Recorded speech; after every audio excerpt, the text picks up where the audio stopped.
Hi hello welcome to miss Tamizhachi. இன்னைக்கு ஒரு இன்ட்ரெஸ்டிங்கான விஷயத்தோட உங்களை நான் பார்க்க வந்திருக்கேன். ஸோ வீடியோக்குள்ள போகலாம் வாங்க.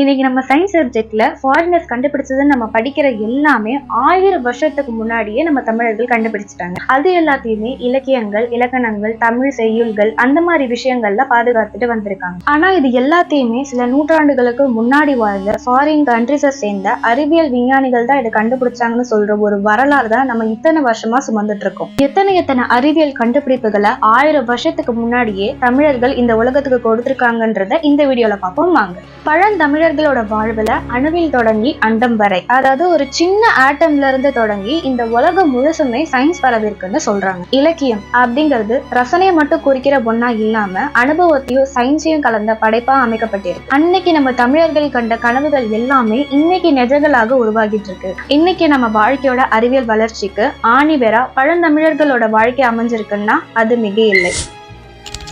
இது எல்லாத்தையுமே பல தமிழ் இலக்கியங்கள்ல நம்மளுக்கு சொல்லியிருக்காங்க. அணுவை துளைத்து 7 கடலை புகட்டி குறுக தெரித்த குரல் அப்படின்னு ஔவையார் சொல்லியிருக்காங்க.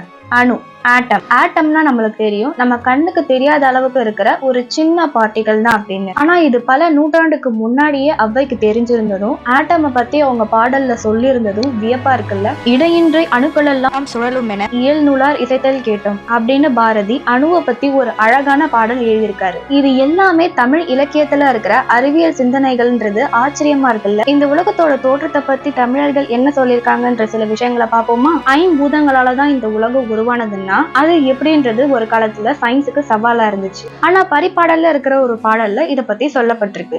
அதுல வானத்திலிருந்து காற்றும், காற்றுல இருந்து தீயும், தீயிலிருந்து நீரும், நீரில இருந்து நிலமும் உருவானதை சொல்றாங்க. ஆனா சூரியன்ல இருந்து பிரிஞ்ச பூமி ரொம்ப நாளா நெருப்பு போலமா இருந்துச்சுன்னும் காலப்போக்குல கொஞ்சம் கொஞ்சமா பனிப்படலமா மாறுச்சுன்னும் ரொம்ப நாள் கழிச்சு நிலம் உருவாச்சுன்னும் இந்த பூமியோட தோற்றத்தை பத்தி பல அறிவியல் உண்மைகளை சொல்லுது. அறிவியல் தொழில்நுட்பமே இல்லாத காலத்துல தமிழரோட இந்த பூமி பற்றின அறிவு என்னென்னங்கிறது ஆச்சரியமா இருக்குல்ல.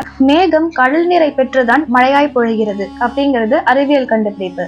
இது ஒரு நாள் ரிசர்ச் இல்ல, பல்லாண்டு கால பலன்னே சொல்லலாம். ஆனா இதுல நம்ம புரிஞ்சுக்க வேண்டியது இது ரிசர்ச்சோட வெளிப்பாடு மட்டும் இல்ல, தமிழர்களோட அறிவோட வெளிப்பாடும் தான். இந்த மாதிரி விஷயங்கள்ல சிறந்து விளங்கி இருக்கிற தமிழர்கள் மருத்துவ விஷயங்கள்ல சிறந்து விளங்கி இருக்க மாட்டாங்களா? அதை பத்தின ஒரு பகுதியை இப்ப நம்ம பார்ப்போம். இந்த கால மருத்துவ உலகத்துல ஒரு மனுஷனை காப்பாத்த மரணத்தோட வாயில் வரைக்கும் போயிட்டு வர வேண்டியதா இருக்கு. ஆனா மருத்துவ படிப்புகளோ செயல்முறை பயிற்சிகளோ, அதாவது ப்ராசஸிங் ட்ரைனிங் இல்லாத காலகட்டத்திலேயே சித்தர்களும் சிறந்த வைத்தியர்களும் வாழ்ந்திருக்காங்கன்றது அவங்க படைச்ச இலக்கியங்கள்ல நம்மளுக்கு தெரிய வருது. அது மட்டும் இல்லாம திருமூலர் திருமந்திர மாலை பாடல்ல சில மருத்துவ குறிப்புகளை குறிப்பிட்டு இருக்கிறார். ஓகே, இந்த வீடியோல எல்லாத்தையும் போட முடியாது, உங்களை நான் பார்ட் 2 வீடியோல வந்து பாக்குறேன். அது வரைக்கும் ஸ்டே டியூன்.